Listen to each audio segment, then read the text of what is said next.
Bismillahirrahmanirrahim. Assalamualaikum warahmatullahi ta'ala wabarakatuh. Alhamdulillahirabbil alamin wassalatu wassalamu ala sayyidil mursalin wa ala alihi wa sahbihi wa man tabi'ahum bi ihsanin ila yaumiddin. Nawaitu ta'aluma wa ta'lim wa naf'a wal intifa wal ifadah wal istifadah wal hatta ala tamasuki bi kitabillahi ta'ala wa sunnati rasulihi wa du'a ilal huda wa dalalata alal khairi wa ibtigha'a mardatihi wa qurbihi wa thawabihi subhanahu wa ta'ala. Allahumma faqihna fiddin wa alimna ta'wil. Rabbi shrah li sadri wa yassir li amri wahlul 'uqdatam min lisani yafqahu qawli waj'alni waziran min ahli. Bismillahirrahmanirrahim.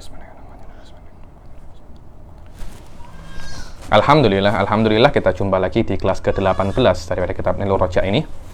Kita masih di dalam Arkanus Shalah. Setelah pertemuan yang lalu kita sudah menyelesaikan sadis min arkanis shalah wa huwa apa? Ar-ruku' wa tuma'ninatu fihi, tuma'ninah fi ruku'. Sekarang kita akan masuk rukun yang ketujuh daripada arkanus shalah. Nuhawil, kita berusaha di dalam kelas ini untuk menyelesaikan arkanus shalah. Kemudian di kelas yang akan datang kita akan masuk tentang hal-hal yang berkaitan tentang syartun fi kulli ruknin, yakni syartun niyah, kemudian takbiratul ihram wa hakadha ila an yantahi jami arkanis shalah. Jadi intinya sekarang ini hanya penyebutan rukun secara global saja. Kemudian setelah itu Imam Syekh Salim bin Semir akan menyebutkan tentang syarat di setiap rukun daripada rukun-rukun yang sudah disebutkan. Adapun rukun yang ketujuh daripada rukun sholat adalah al-i'tidal. Al-i'tidal. As-sabi al-i'tidal. Wal-i'tidal lughatan al-istiqomah. I'tidal secara bahasa maknanya apa? Al-istiqomah, tegak. Wa syar'an an ya'udar raki'u ila makana alaihi qabla ruku'ihi. Secara syariat yang namanya i'tidal adalah orang yang ruko itu kembali lagi sebelum dia ruko. Apa sebelum dia ruko? Ya berdiri kan, kita membaca Al-Fatihah dulu, surat pendek, kemudian ruko kan. Lah, i'tidal adalah kembali sebelum ruko. Apa sebelum ruko? Ya berdiri lagi semacam ini. Karena itu i'tidal itu adalah kembali ke sebelum ruko setelah setelah dalam keadaan ruko. Al-makna an-nasabi min arkanis shalah an ya'udal musalli ba'da ruku ila makana alaihi qablahu. Maknanya yang ketujuh daripada rukun sholat adalah musolli itu kembali setelah ruko ke keadaan sebelum dia ruko.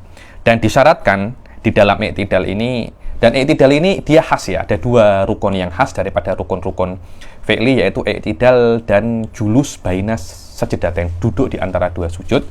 Dua rukun ini alal mu'tamad indah syafi'iyah, dua rukun ini adalah ruknun qasir. Mana ruknun qasir? Dia tidak boleh dipanjangkan, dan hakikat daripada i'tidal dan duduk di antara dua sujud ini, dia adalah pemisah antara dua rukun. Yakni maknanya i'tidal ini adalah pemisah antara rukuk dan sujud. Duduk di antara dua sujud adalah pemisah antara dua sujud. Yakni karena itu selama maksud daripada dua ini adalah pemisah, Anda akan tengok beberapa hal-hal yang berbeza dari rukun-rukun yang lain.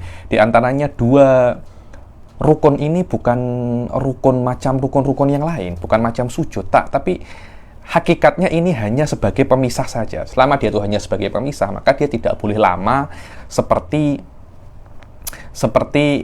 sujud dan rukuk, tidak boleh lama. Maknanya i'tidal kena sebentar saja. Karena itu nanti di antara syaratnya di sini adalah dia tidak boleh lamanya. I'tidal itu tidak boleh seperti orang itu membaca Al-Fatihah, tidak boleh. Kalau lebih daripada sekadar Al-Fatihah, maka sholatnya itu bisa batal. Kenapa? Karena kalau Anda memanjangkan i'tidal itu seperti Al-Fatihah, maknanya Anda itu menjadikan tugas daripada i'tidal, yang mana tugasnya itu adalah pemisah antara rukuk dan sujud, sudah hilang. Dan Anda menjadikan i'tidal ini adalah rukun yang sama derajatnya dengan rukun apa? Dengan rukun seperti sujud dan rukuk. Tapi saya kira tidak semacam itu. Karena itu para ulama Syafi'iyah mengatakan al-i'tidal wal julus baina sajdataini ruknun qasirun. Rukun yang pendek. Maknanya dia tidak macam rukun-rukun yang lain, yang itu adalah rukun-rukun yang panjang, kecuali dikecualikan di dalam i'tidal menurut jumhurul ulama adalah i'tidal terakhir daripada sholat subuh. I'tidal terakhir pada sholat subuh. Kenapa? Karena di dalam i'tidal terakhir daripada sholat subuh itu ada kunut. Ketika ada doa kunut, maka boleh dipanjangkan walaupun melebihi Al-Fatihah. Kemudian Imam Imam Ibn Hajar, Syekh Ibn Hajar Al-Haytami di dalam Tuhfah mengatakan dan dikiaskan di dalam i'tidal akhir, di dalam sholat subuh, semua i'tidal akhir di semua sholat. Contohnya i'tidal akhir di sholat duhur juga boleh dipanjangkan, i'tidal akhir di sholat asar juga boleh dipanjangkan. Wahakadha khilafan li Romli. Kenapa? Karena i'tidal akhir itu bukan hanya di subuh, tapi di setiap sholat itu ada. Karena itu Ibn Hajar mengatakan bahwasanya i'tidal akhir itu mahallu tatwilin fil jumlah. Mahallu tatwilin fil jumlah, tempat memanjangkan, tempat yang boleh dipanjangkan fi ba'di afrodil masail. Fi ba'di afrodil masail. Jayyid jiddan.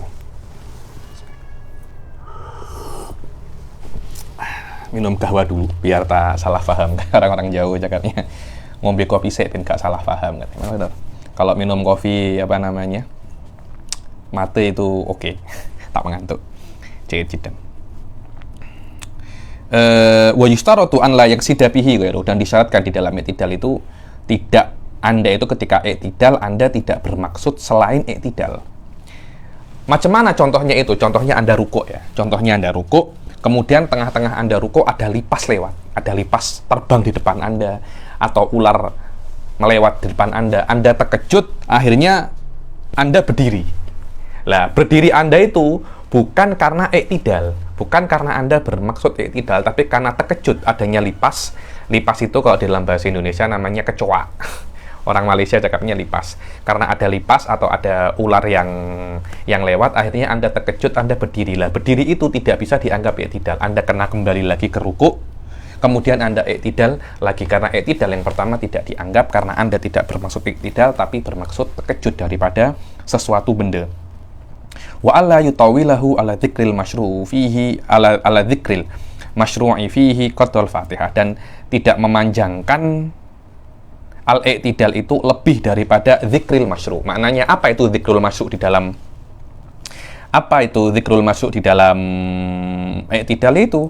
Sami Allahu liman hamidah rabbana lakal hamdu mil'us samawati ila akhirih. Lah, tidak boleh lebih daripada itu. Kalau sampai Anda memanjangkan zikir yang ada di dalam i'tidal melebihi kadarnya Al-Fatihah, maka sholat Anda batal. Dibilang fa'in tawalahu amidan aliman batolat sholatuhu li'annahu ruknun qasir. Kalau sampai orang itu memanjangkan i'tidal secara sengaja dan dia tahu itu tidak boleh, itu maknanya aliman. Amid itu secara sengaja. Aliman dia tahu bahwasanya memanjangkan itu tidak boleh. Berbeza kalau seumpamanya dia itu nasian itu dia tahu tapi dia lupa. Aliman dia sengaja tapi dia tidak tahu bahwasanya memanjangkan i'tidal itu tidak boleh. Kalau dia sengaja dan dia tahu bahwasanya itu tidak boleh, maka sholatnya itu batal. Kenapa? Karena yang namanya i'tidal itu adalah rukun yang pendek. Waqtara katsiruna kaunahu tawilan, dan waqtara katsirun, dan banyak sekali ulama daripada Syafi'iyah mengatakan bahwasanya i'tidal itu bukan ruknun qasir, tapi dia ruknun tawil. Tapi hadza laisa mu'tamadan fi Syafi'iyah. Inda Syafi'iyah alal mu'tamad annal i'tidal itu adalah ruknun qasir, bukan ruknun tawil. Wa alaihi fala yadurru tatwiluhu. Menurut pendapat yang mengatakan i'tidal ini rukun tawil, rukun yang panjang, maka tidak apa-apa seseorang itu memanjangkan i'tidal. Yang kedelapan, at-tuma'ninatu fihi. Jelas kalau Anda i'tidal juga disebutkan, juga disyaratkan di sana itu untuk bertumakninah. Makna anna thamina min arkanis shalat at-tuma'ninatu fil i'tidal bihaitsu yanfasilu raf'uhu minar ruku'i an huwiyhi ila sujud.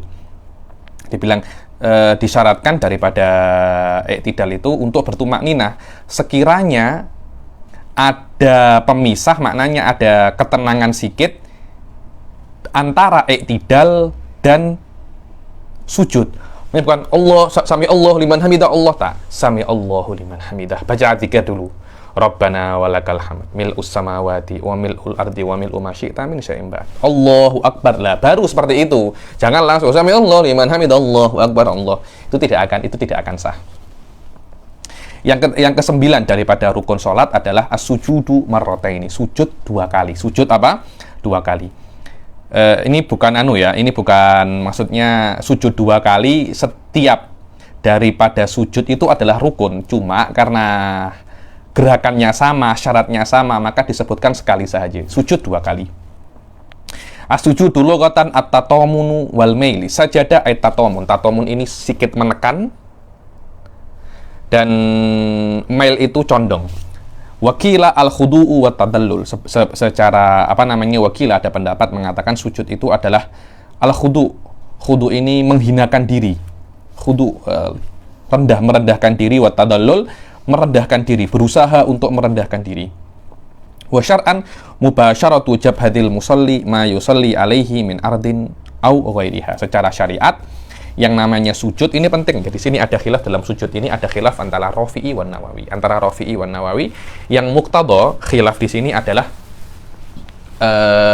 di dalam sujud itu menurut mu'tamad indah Syafi'iyah wa huwa ma alaihin Nawawi di dalam Minhaj, dan mukhalifan beliau khilaf dengan Rafi'i di Muharrar bahwasanya yang namanya sujud, bismillah,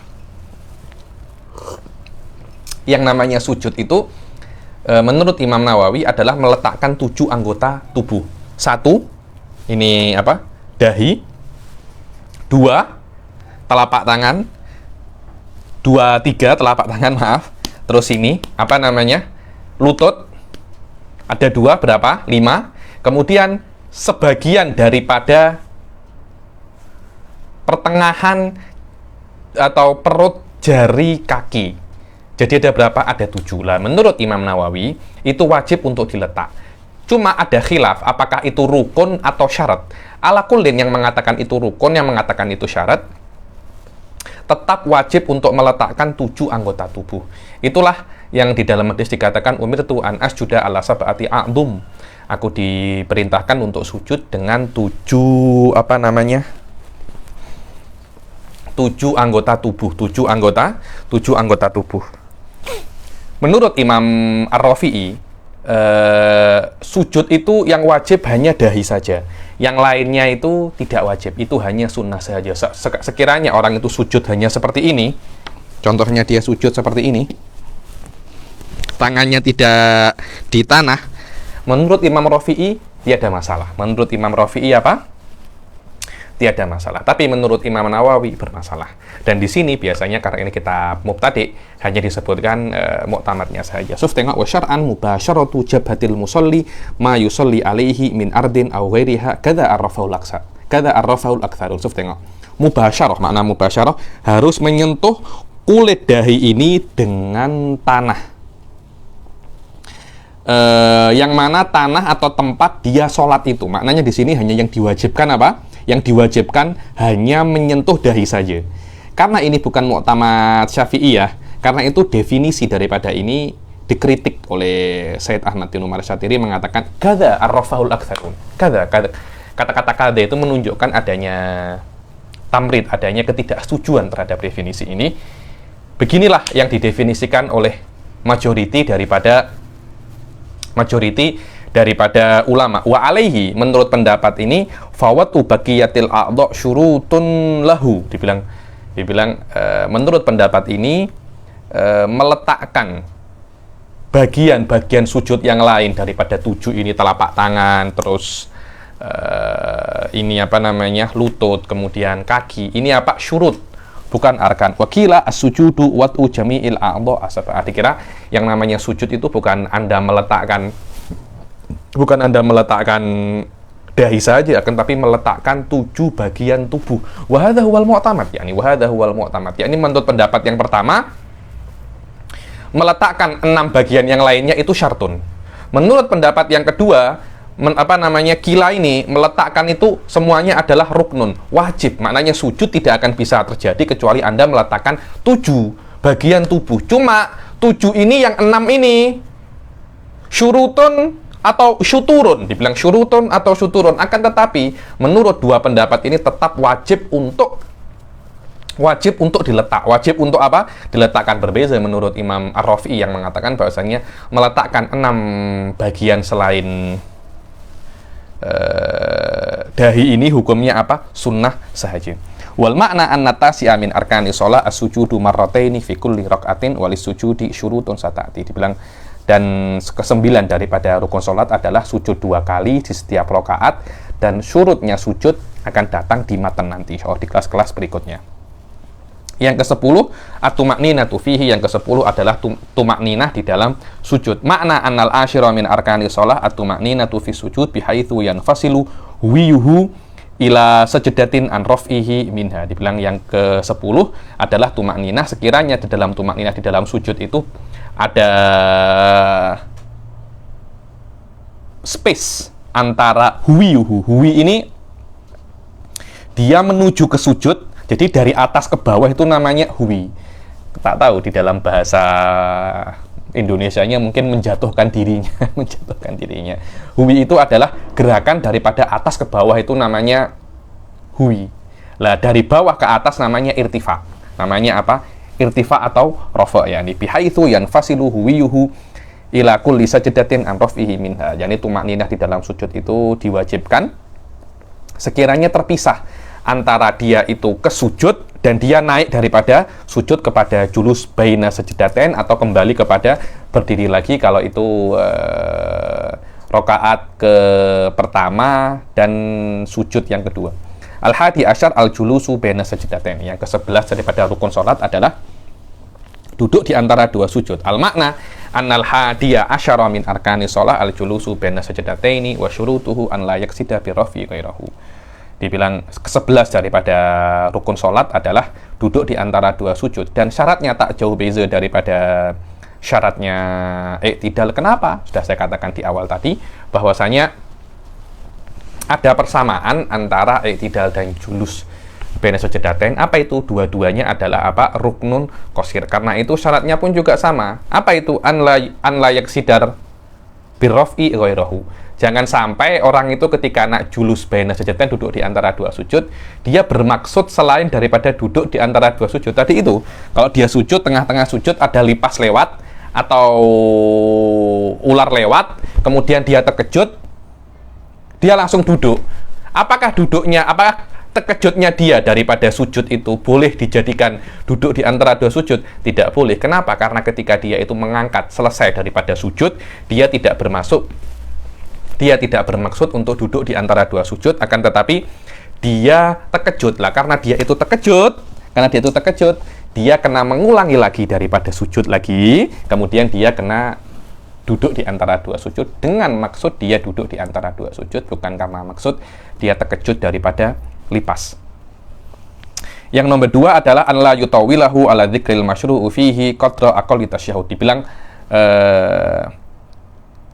dia tidak memanjangkan duduk di antara dua sujud melebihi aqallu tasyahhud.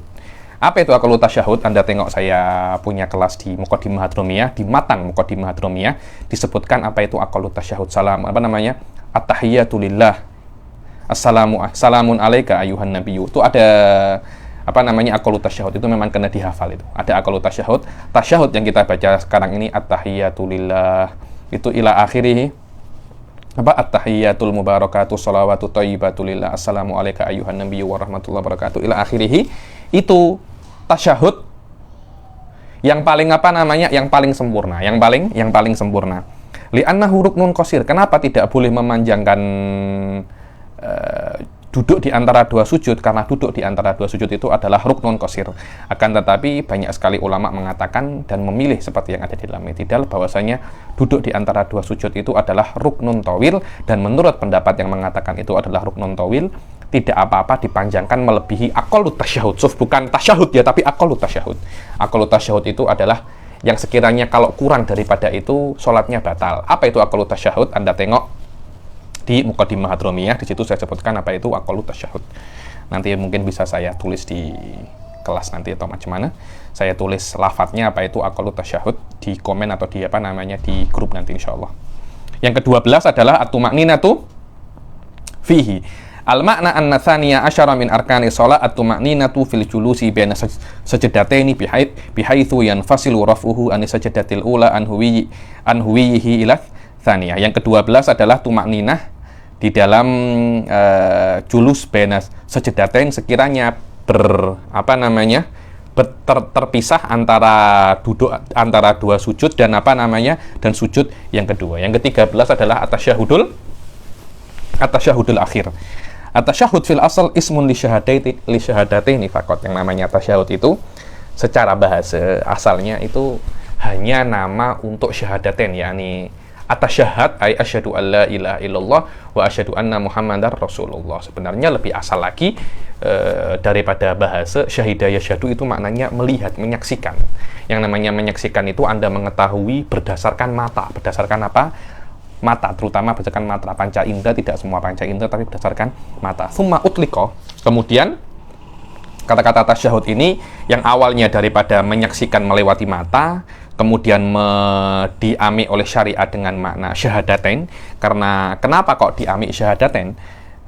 Karena ada semacam sir di situ yang sudah mungkin pernah saya jelaskan di dalam awal-awal kelas ini, bahwasanya kita kena meyakini adanya Allah Subhanahu wa taala, yang mana kadar keyakinan itu besarnya macam kita melihat Allah Subhanahu wa taala. Walaupun kita tidak pernah melihat Allah, akan tetapi kita meyakini dan beriman kepada Allah besarnya macam orang itu melihat Allah Subhanahu wa taala. Karena itu ada sir di dalam kalimat itu tasyahud, dan karena ada sir seperti itu menunjukkan besarnya keyakinan terhadap Allah Subhanahu wa taala, kalimat tasyahud ini tidak boleh untuk diganti oleh Imam Syafi'i ketika ada orang nak masuk Islam. Karena itu ketika masuk Islam Anda kena mengatakan asyhadu alla ilaha illallah wa asyhadu anna muhammadar rasulullah, dan tidak boleh untuk diganti a'lamu alla ilaha illallah wa anna muhammadar rasulullah atau atayakon. Tidak boleh, karena mengetahui itu berbeza-beza dan yakin berbeza-beza. Tapi asyhadu adalah yakin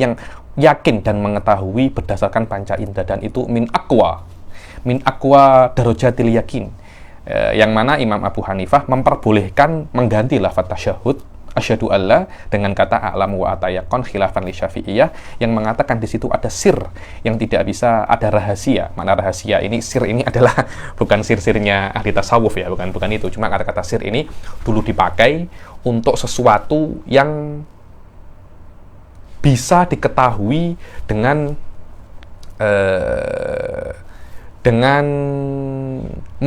berpikir yang sedikit keras. Itu namanya sir. Kalau di dalam fikih namanya nukat atau nuktah. Nuktah yakni masail awisah yustambat biquwatil qarihah. Itu namanya apa? Nukat. Begitu pula asir. Cuma biasanya sir itu dipakai di dalam ilmu kalam, ilmu akidah dan ilmu tasawuf, tapi nukat itu biasanya diamik di dalam apa namanya? Di dalam ilmu dipakai di dalam ilmu fikih, wallahu alam. Atasyahudil ma'ruf lisimalihi alaihi. Maksud tengok ya, yang namanya atasyahud yang pertama dipakai di dalam menyaksikan, mengetahui melewati mata, kemudian dipakai untuk syahadaten, kemudian dipakai untuk tasyahud yang kita buat setiap salat. Kenapa? Karena di dalam tasyahud pun juga ada kalimat syahadaten. At-tahiyyatul mubarakatuh shalawatu thayyibatu lillah, assalamu alayka ayuhan nabiyyu wa rahmatullahi wabarakatuh, assalamu alayna wa ala ibadillahi sholihin, asyhadu an la ilaha illallah wa asyhadu anna muhammadar rasulullah. Dibilang di dalam tasyahud yang kita baca itu ada kalimat asyhadu an la ilaha illallah wa asyhadu anna muhammadar rasulullah. Jadi ini seperti tasmiyatul syai' bismi juz'ihi. Maknanya yang ke-13 daripada rukun-rukun salat adalah tasyahud yang dilakukan di akhir salat, wasayu lamima ya, dan akan dijelaskan di kelas-kelas yang akan datang ya. Dan disyaratkan di dalam tasyahud itu harus dengan bahasa Arab, tidak boleh dengan bahasa Inggris, bahasa Italia atau dengan bahasa Jepang. Anda tidak terjemahkan, tidak boleh. Kalau Anda tidak mampu, dulu saya itu ada orang mungkin ketika ketika dia kecil tak pernah belajar sholat, akhirnya setelah remaja umur 20-22 belajar sholat, akhirnya diajari pertama gurunya mengajarkan tasyahud dahulu.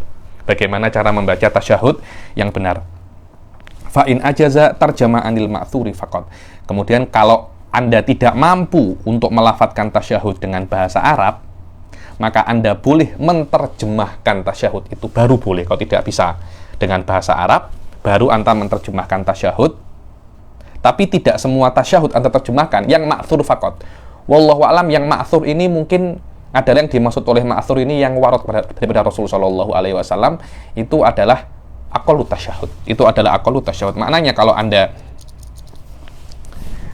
kejap saya taklik dulu.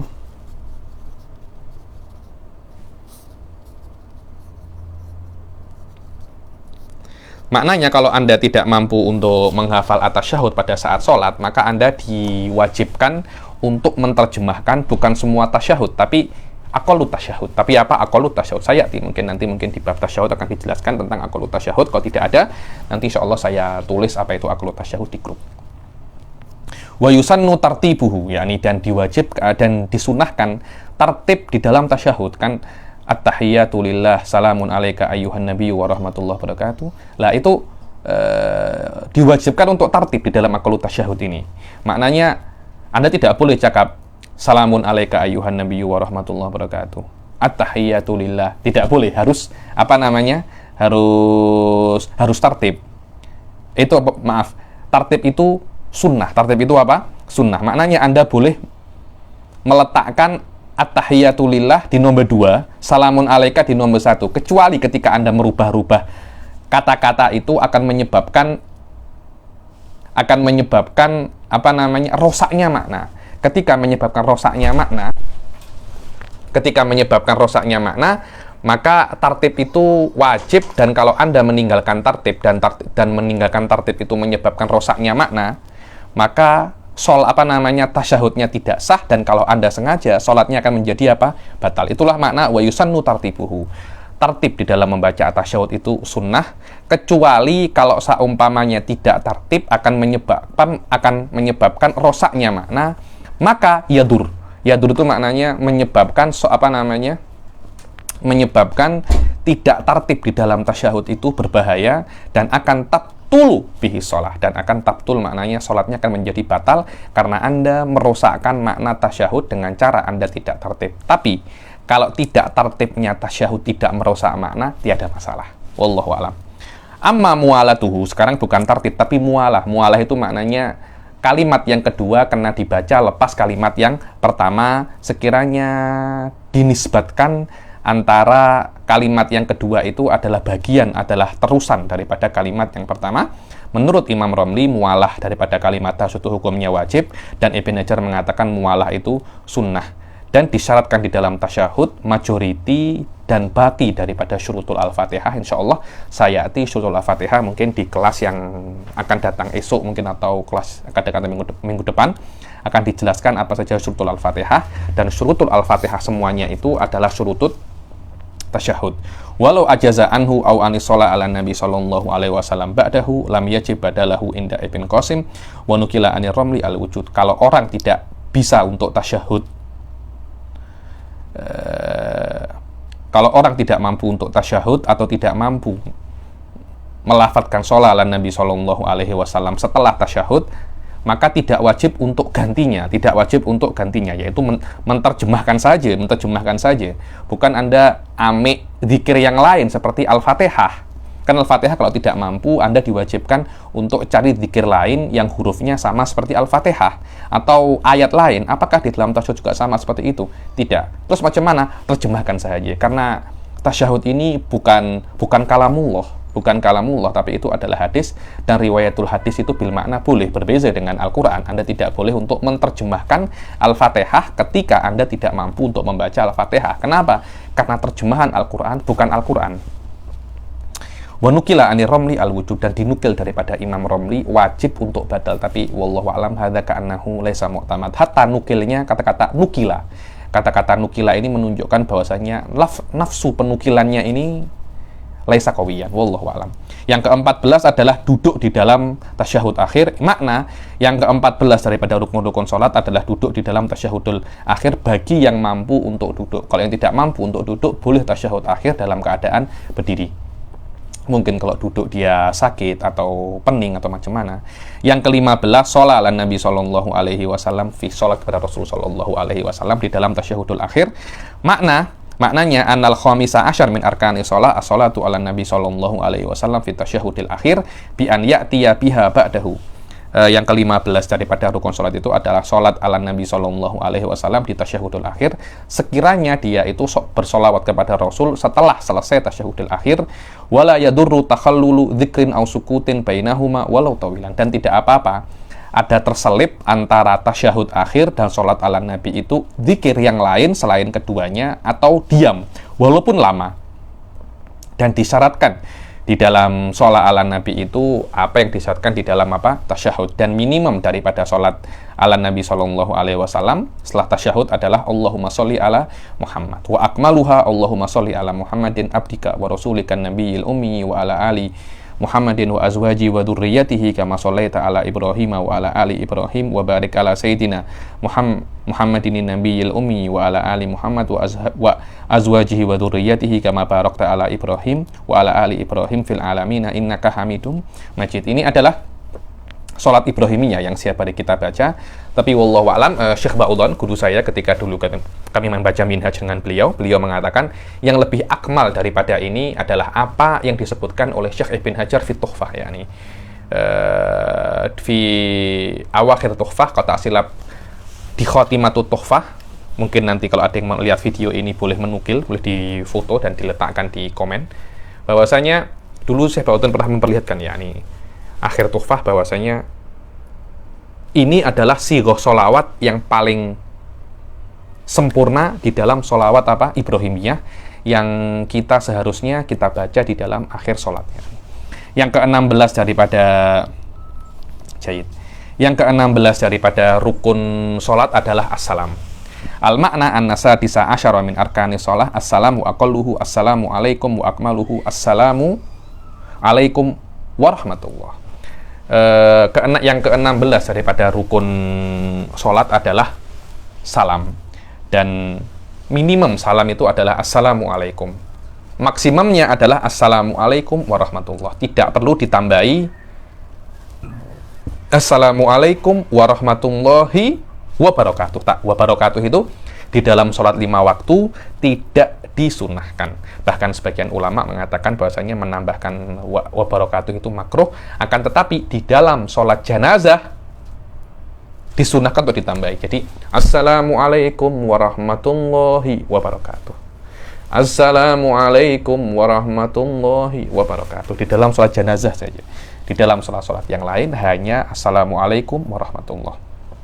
Dan di dalam salam ada 10 syarat, dan sebagian menadomkan 9 daripada surut tersebut. Ada 10 syarat dan 9 sudah dinadomkan. Kita baca. Bismillahirrahmanirrahim. Faqala, bismillahirrahmanirrahim. Syurutu taslimi tahlili sholati idza aradtaha tis'atun sahhat bi ghairi mira. Nanti saya baca nadomnya saja, nanti akan dijelaskan satu persatu oleh Al-Habib Ahmad bin Umar Asy-Syadili. Arif wa khatib wasil wajma wa wali wa kun mustaqbilan thumma la taqsid bihil khabara wajlis wa asmi bihi nafsan fa in kamulat tilka syurutu wa tammat kana mu'tabara. Bismillah. Fa qauluhu arif suf arif, di antara syurutnya salam adalah arif, isyaratan ila syartil awal wa huwa at-ta'rif bil alifi wal lam fala yakfi salamun alaikum. Maknanya di dalam salam Anda kena assalamualaikumnya itu kena ada alif wal lam. Assalamualaikum atau assalamualaikum warahmatullah. Anda tidak boleh cakap apa?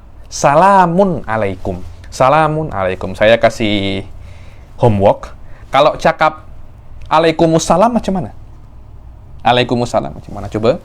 Kalau ada yang tahu boleh sertakan nas kata aslab di minhaj ada. Coba Anda tengok di minhaj. Kalau cakap alaikumussalam boleh apa tak? Jiddan. Wa qauluhu khatib.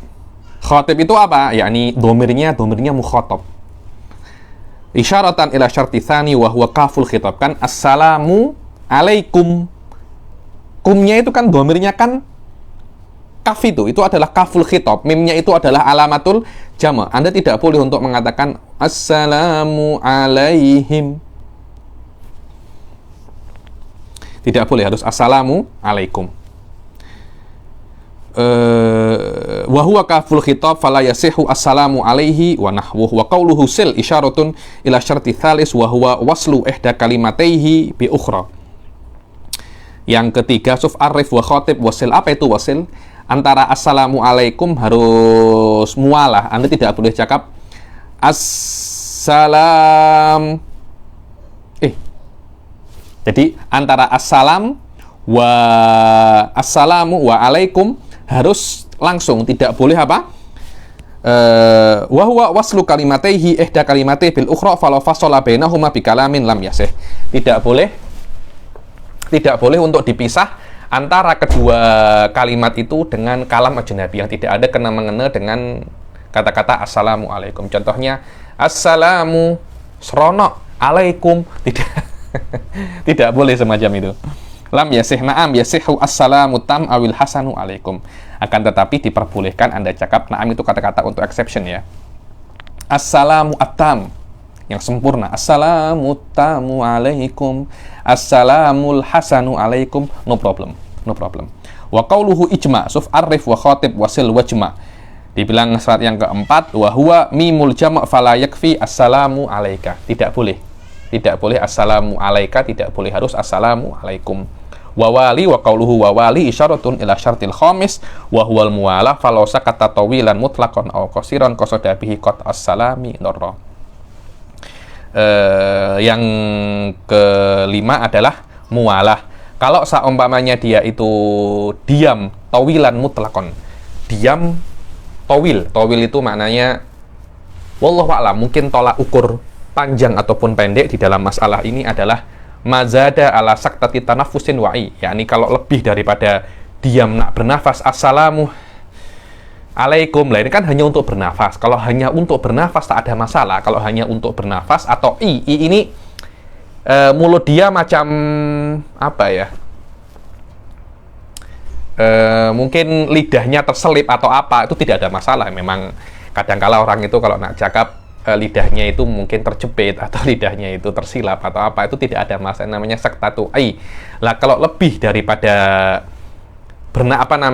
diam untuk bernafas atau lidahnya itu mungkin terselip atau tergigit, lebih daripada itu dikatakan saktatun tawilah, dan itu akan membuat salam itu tak sah dan kena mengulangi salam yang baru. Karena itu itulah makna apa mutlakon. Adapun sukutun qasir, yakni hanya untuk bernafas atau saktatui, itu tidak apa-apa, kecuali kalau sukut qasir ini berniat untuk qat ussalam dorro, untuk qat ussalam, maknanya saya memang diam ini untuk membatalkan salam saja, maka itu tidak boleh.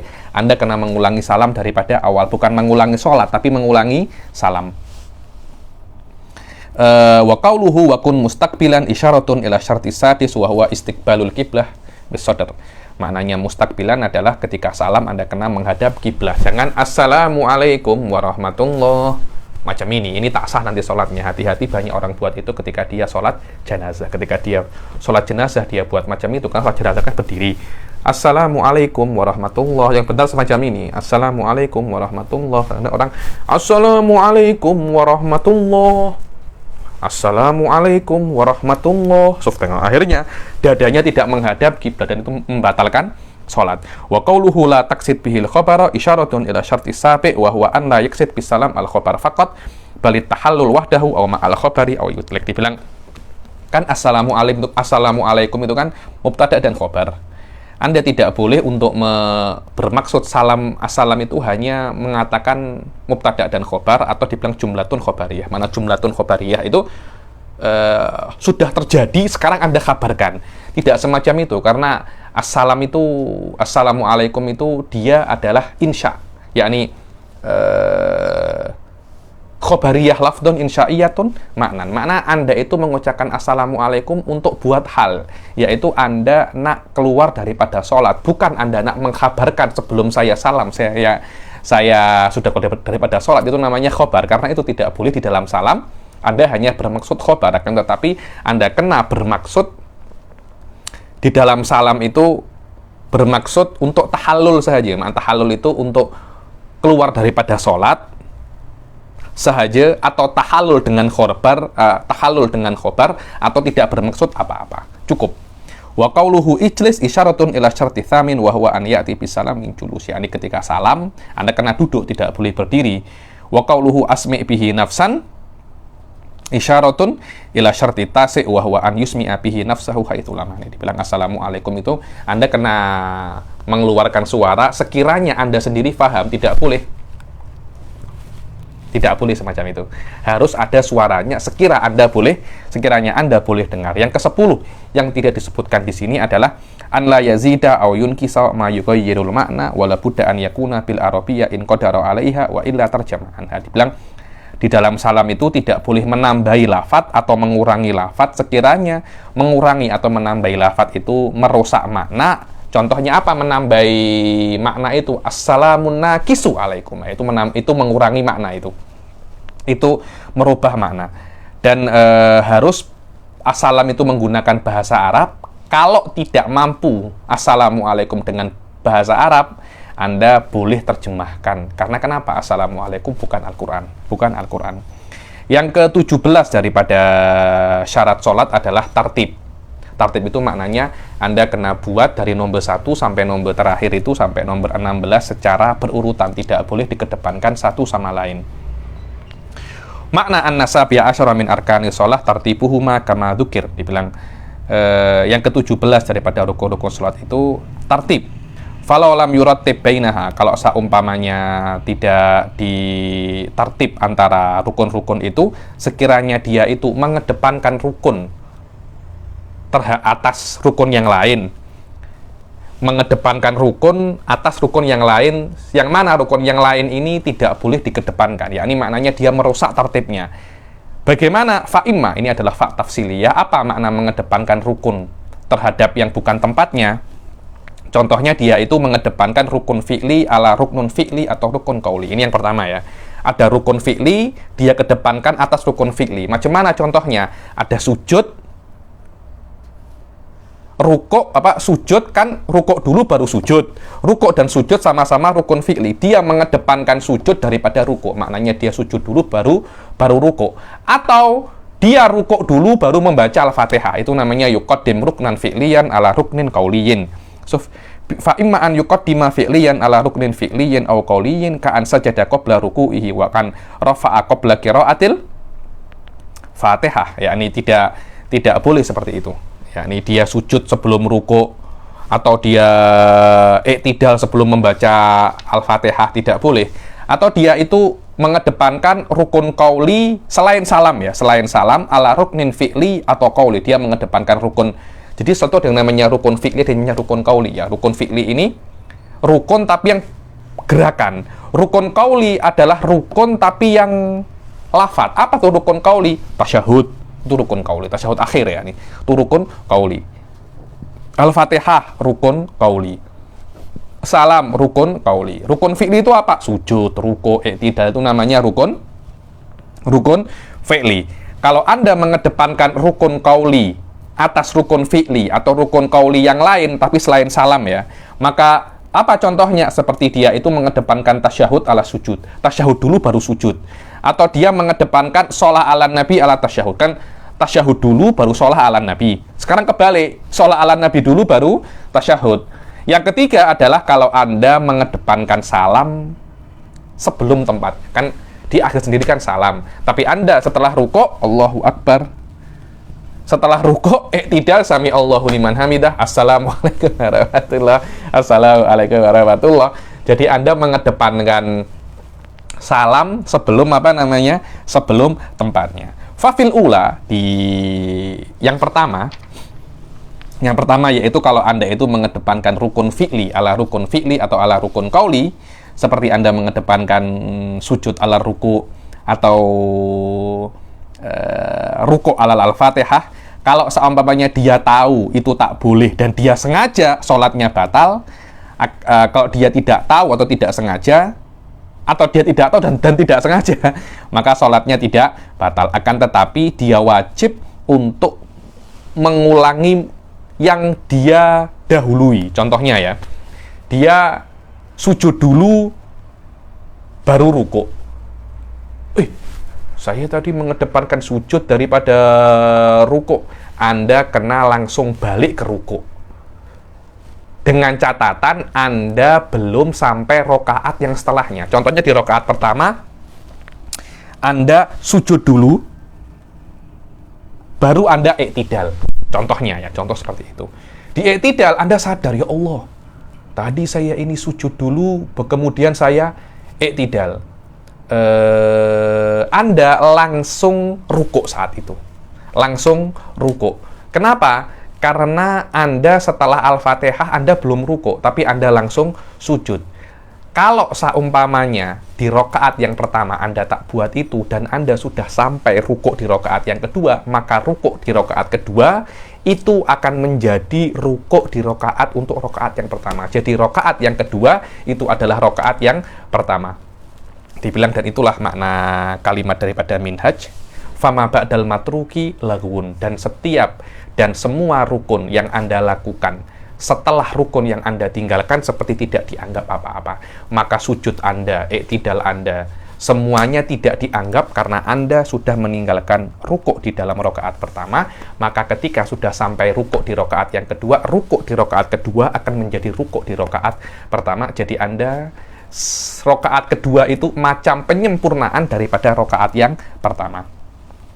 Itulah makna lakin tajibu alaihi adatul muqaddam fi mahallihi in lam yablugh mithlahu. In lam yablugh, kalau dia belum sampai rukun yang dia tinggalkan di rakaat setelahnya, wa illa qama maqamahu wa tadarakal baqi min sholati. Kalau seandainya dia sudah sampai rukun yang sepertinya, maka rukun yang sepertinya di rakaat yang setelahnya akan dibuat seperti rukun yang dia tinggalkan, dan dia kena mengambil menyempurnakan sholatnya setelah itu, seperti yang saya jelaskan tadi di awal. Wa fi tsaniyah, apa itu tsaniyah? Kalau dia mengedepankan rukun qauli ala rukun fi'li, la yu'tadu bil muqaddam fa yu'iduhu fi mahallihi, maka yang dia dahulukan itu tidak dianggap dan dia wajib untuk mengulangi di tempatnya, dan tidak ada perbezaan antara alim wal amid wa ghairihi. Yakni maknanya antara kedua dan yang pertama ini sama, cuma yang pertama ini kalau sengaja batal,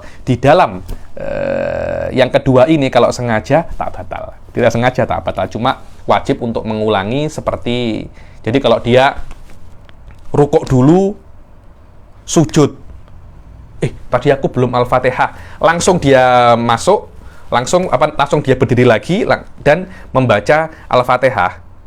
Dan kalau dia sengaja, tiada masalah. Kalau dia sengaja, tiada masalah. Wala yu'tadu bil muqaddam fayu'iduhu fi mahallihi wala farqa fiha bainal amid wal alim wa ghairihi. Wa fi tsalisah tabtulu bihi sholatuhu in alima wa ta'ammada wa illa fala. Dibilang yang ketiga ini, ya ini Anda mengedepankan salam, Anda mendahulukan salam daripada tempatnya, maknanya belum waktunya salam Anda sudah salam. Kalau Anda sengaja buat macam itu dan Anda tahu itu tak boleh, sholat Anda batal. Kalau tidak, ya tidak batal. Wa ya'ti bis salami fi mahallihi walau ba'da tulil fasal. Dibilang, dan Anda akan wajib untuk mengulangi salam di tempatnya walaupun antara salam yang pertama dan yang kedua yang Anda salah itu, salam yang pertama yang Anda salah dan yang kedua itu ada tulil fasal, tiada masalah. Wa fi kullil ahwalil madhkur, dan di setiap kondisi yang pertama dan yang ketiga yang kedua, kalau seumpamanya tidak batal, maknanya kalau tidak sengaja atau di dalam yang kedua itu mutlakon, maka wajib untuk sujud sahwi kecuali di kondisi yang ketiga, yakni yuqaddimu salam ala ghairihi. Kenapa? Karena ketika Anda salam, Anda sudah tidak bisa untuk sujud sahwi lagi. Karena sujud sahwi itu sebelum salam, bukan setelah salam. Wa illa fima idza qaddama sholata ala nabi ala tasyahhud ala tasyahhud. Dibilang, kalau seumpamanya Anda itu mengedepankan sholat ala nabi ala tasyahhud, kan maknanya tidak boleh, kan harusnya tasyahud dulu baru sholat ala nabi, tapi Anda balik. Terus kalau balik macam mana? Anda macam tidak dianggap sholat ala nabi, maknanya Anda kena mengulangi tasyahud lagi, kemudian mengulangi sholat ala nabi, baru Anda sujud sahwi. Karena kalau Anda mengedepankan sujud mengedepankan Anda tidak tertib di dalam sholat ala nabi, Anda masih bisa untuk sujud sahwi. Kenapa? Karena tempatnya sujud sahwi setelah sholat ala nabi, tapi tempatnya sujud sahwi sebelum salam, bukan setelah salam. Wah, kata ya nih. Dan insya Allah masalah ini akan kita tafsil ketika kita akan masuk di dalam bab sujudus sahwi. Jayid jiddan.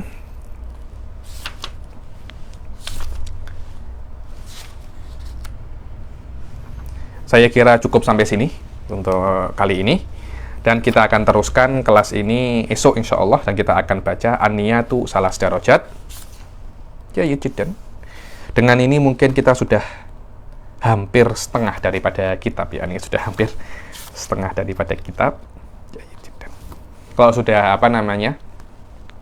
babu sholah ini selesai, saya kira kedepannya akan lebih mudah, ya, ini karena memang bab yang paling panjang dan yang paling mungkin membosankan, ya, menurut saya, wallahu alam, ya, ini adalah kitab sholah. Kenapa? Karena kita banyak ulangi sehari-hari, tapi walaupun seperti itu kita kena sabar dan kita kena baca satu persatu, karena yang namanya fikih itu kita tidak boleh terburu-buru. Ini adalah nasihat daripada saya. Mungkin beberapa orang tengok kelas ini membosankan, akan tetapi kalau Anda tidak paham bab basic-basic yang ada di dalam kitab ini, saya tak kira kitab-kitab yang akan datang Anda akan boleh paham, ya. Walaupun Anda kira, oh saya sudah baca kitab ini loh, baca, semua orang boleh baca, tapi faham itu cerita lain. Yakni Anda baca belum tentu Anda faham. Yakni dulu ketika saya baca Tahdzibul Mantiq, ketika baca Syamsiyah, tidak bisa sekali dua kali baca. Kena 3-4 kali baru mungkin akan faham sebenar-benarnya. Syekh Muhammad bin Ali Al-Khatib mengulangi kitab ini, mengulangi Safinah kira-kira 10 atau 15 kali agar untuk benar-benar faham 100%. Kenapa? Karena kadangkala ketika Anda itu faham, belum tentu yang Anda fahami itu benar. Sampai mungkin Anda jumpa kawan, kemudian Anda memperlihatkan kefahaman Anda kepada kawan Anda. Nanti kawan Anda mungkin akan sadar apa yang Anda fahami itu ada yang salah, dan itu adalah hal-hal yang sangat penting dengan akron yang namanya mudarosah dan hal-hal yang semacam itu, ya, nih. Karena itu saya terburu-buru di dalam masalah fikih ini satu persatu, dan itulah yang dikatakan oleh Imam Nawawi di dalam Muqaddimatul Minhaj, at-tafaqquh. Makna tafaqquh itu akhdul fikhi mas'alatan masalah. Maknanya tafaqquh fiddin itu bagaimana Anda itu amik masalah atau ilmu di dalam agama itu satu demi satu. Anda tidak bisa untuk amik itu langsung, oh saya nak baca minhaj, tak boleh macam itu. Karena boleh jadi Anda salah faham terhadap apa yang ada di dalam minhaj, dan itu lebih berbahaya daripada Anda tidak faham. Salah faham, betul itu, salah faham lebih bahaya daripada tidak faham, karena salah faham itu jahlun murakkab, tapi tidak faham itu adalah jahlun basit. Wallahu a'lam. Jika ada pertanyaan boleh ditanyakan. Kita akhiri sampai sini. Wabillahi taufiq wal hidayah wa ridha wal inayah. Assalamualaikum warahmatullahi taala wabarakatuh.